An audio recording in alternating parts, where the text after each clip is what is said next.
For my second episode, I reached out to another long-term friend of mine who, although we haven't seen each other in a number of years, we found out that we still have a whole lot in common. Hope you enjoy our conversation on the potential perils of PA announcing and the prominence of TikTok in our educational lives on a daily basis.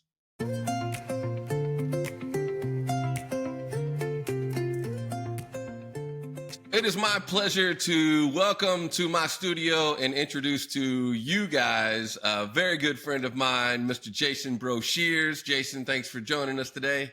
Absolutely. Thanks for having me, Kibby. No problem, man. Jason and I only got the opportunity to teach for a year together back in Indiana before I took off one direction and he took off another. He's still in Indiana and teaching at a different high school, but we have maintained through Facebook, thank God for Facebook, for the opportunity to bounce ideas off each other and catch up and make sure that we're both doing okay. We have quite a bit in common in our history. We've been teaching for about the same amount of time. So we had the opportunity to catch up a little bit before we hit record today, and a couple of interesting things of note came up, and that is that I did not realize that my buddy Jason here is a PA announcer for football and baseball and has dabbled in a couple of other sports as well and has been doing that for even longer than I have. I've been doing it for 10 years, and he's been doing it for what? Probably 15, 16 years. Yeah, So as we're kicking around stories about similarities and differences between class systems and what the schools are like here and there, a couple of neat things came up. And tell me about the first time you had the opportunity to announce your son's pass. I knew that was going to come up. So I've been a football PA announcer at our high school for probably 15 years. The last 7 years, my boys have played. My oldest son graduated, but he was a football player. And now my younger son is going to be a junior, but he's been our starting quarterback since his freshman year. And the first game that he started, it's the third game of the season. We're playing another high school here, and my nephews play for that school. So I have a nephew that was a junior at the time, has graduated, and is going on to play a Division I college football. He played for the other team, right? He played for the other team. Okay. So I'm not kidding when I tell you I'm up in the booth, I'm announcing. The first pass my freshman high school varsity quarterback throws is a pick six to his cousin. So I'm in the booth. I have to announce it, right? This pass thrown by my son, intercepted by his cousin for a touchdown. They have the same last name, right? Of course, yeah, same last name. Not only did I have to announce it, but then the news kind of picked up on it. So then when they did the report on the game and showed the pick six, it was, of course, my son to his cousin, the connection, right? To his cousin, but from the wrong team. So that was literally his first varsity start. The first throw in his first varsity start was that pick six to his cousin.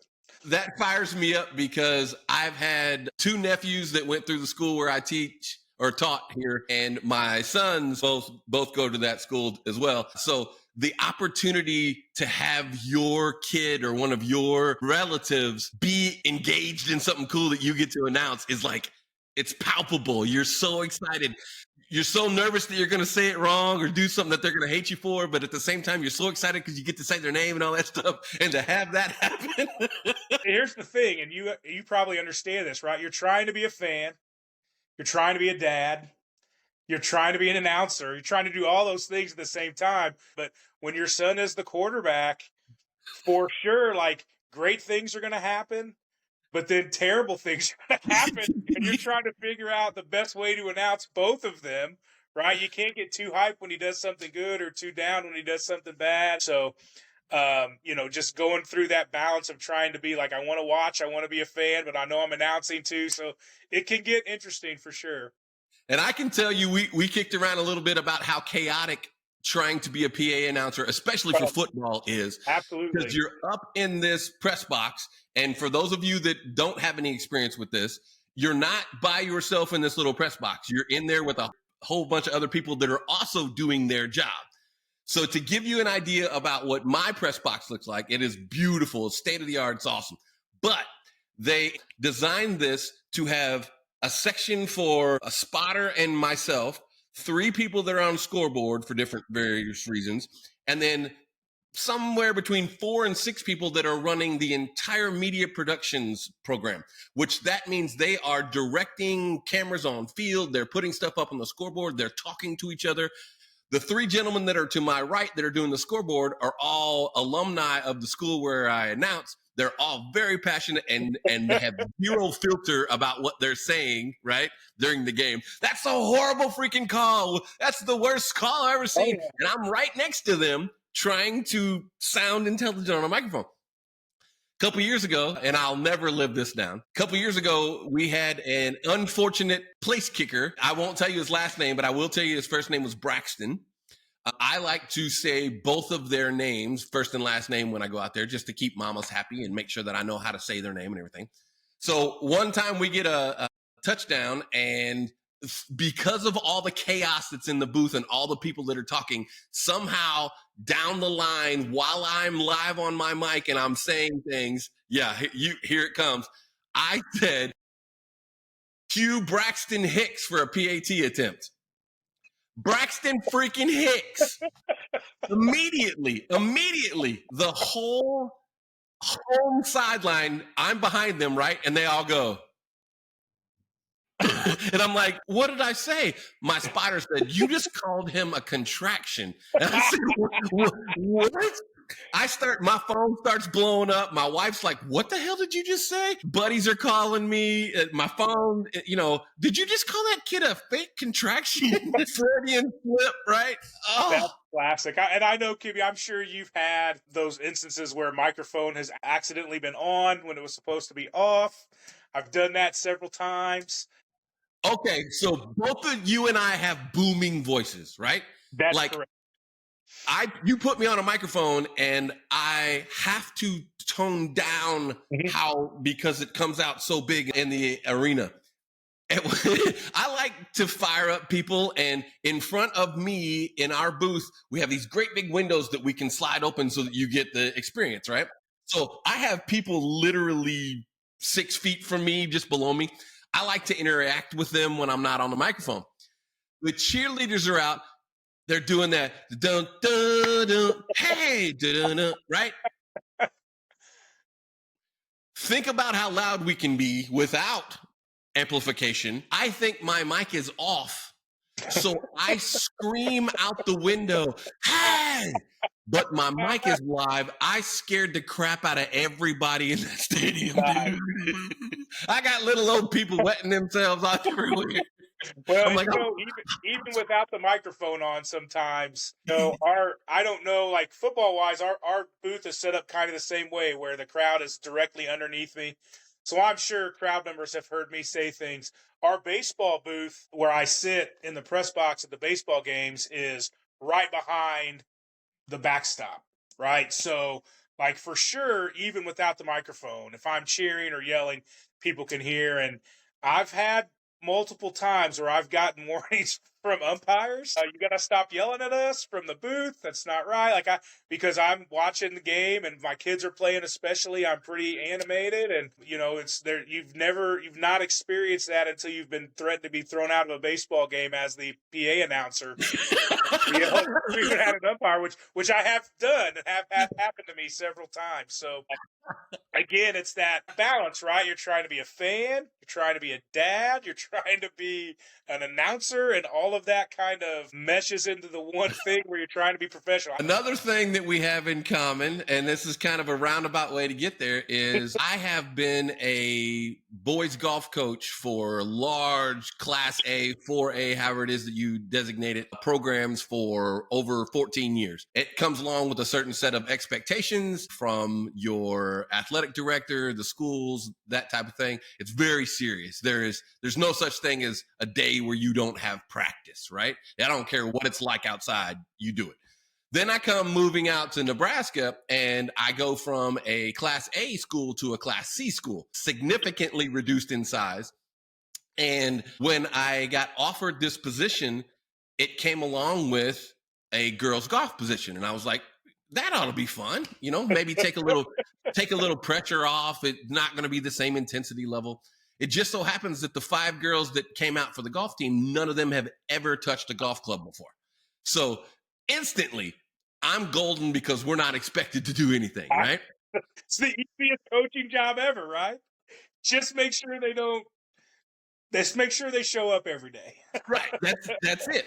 But I quickly got put in my place as a male coach of a female golf team because they would tell me right before end of school, it's not feeling it today.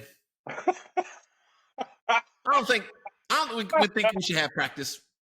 I'm like, well, I thought I was in charge.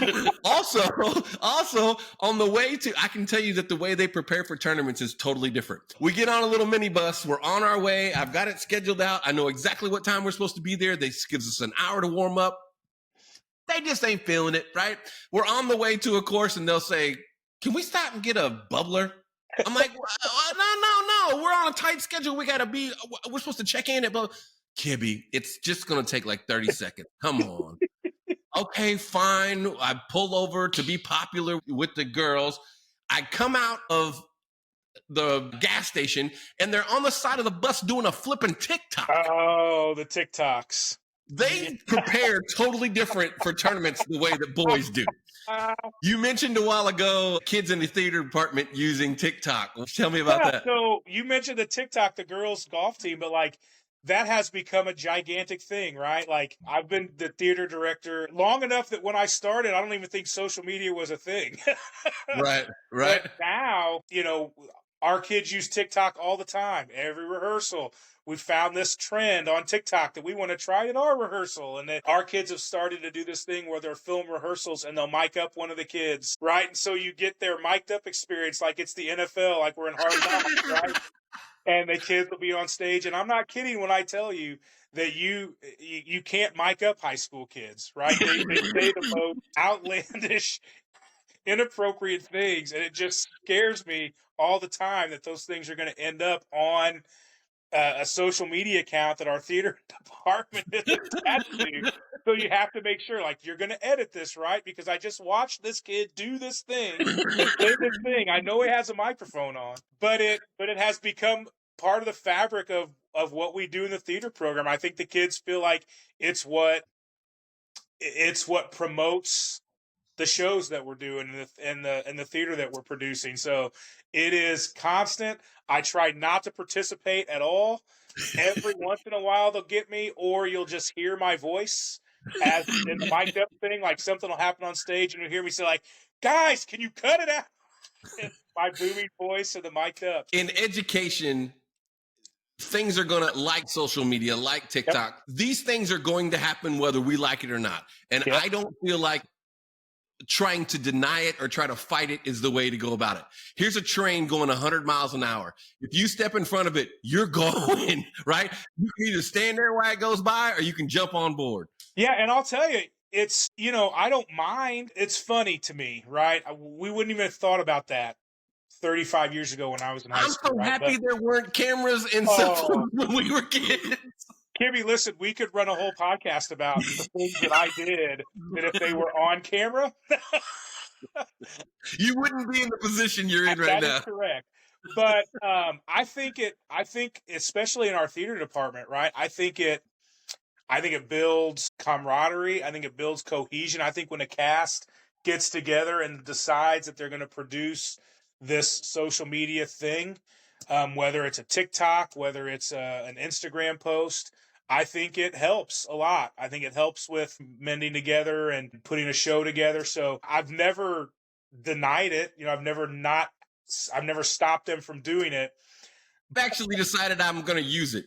These girls that I told you on the golf team that have never played golf before, I figured out that was a way that I could actually motivate them. Yep. Like, listen, if you guys will just focus for one round and see what happens. If you place in this tournament, if you guys medal in this tournament, I'll do a TikTok with you before we get on the bus.